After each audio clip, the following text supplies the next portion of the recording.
Almost 1 million cars were stolen in the U.S. just last year.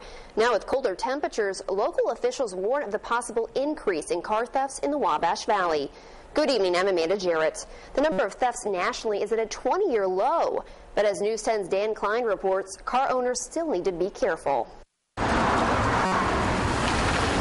As the leaves change and temperatures drop, it's more likely one of these vehicles will be stolen because convenience sometimes outweighs common sense. People will go out, start the car, and leave it. Well, it's just inviting a thief to come along and take your car. Something News 10 found out to be true with the keys inside this car with the door open. What's worse, this car has a child in the back seat. But according to the FBI, the number of car thefts nationwide has dropped almost in half in the last 20 years. At the same time, the number of cars on the road has doubled, according to a trade group. Watts says while all car owners should be careful, owners of older cars like this Oldsmobile need to be especially careful because often they don't have the anti-theft devices like in the newer cars. Ignition immobilizer, which makes it very difficult, normally impossible for someone to steal a newer car with this ignition immobilizer. Also, the GPS tracking. Thieves know that the GPS tracking is on a lot of newer cars. According to an auto insurance group, 20 years ago, fewer than 5% of cars and trucks had immobilizers in them. These days, they come standard in almost 90% of vehicles. Even so, Watts estimates the great majority of car thefts in the Wabash Valley have keys in the car, and more often than not, the engine is running. Keep your car locked.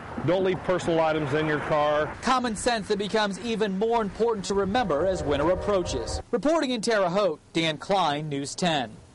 Sergeant Watts also reminds people not to leave documents with personal information in your car, like Social Security cards and birth certificates. ID theft can be even more damaging than vehicle theft.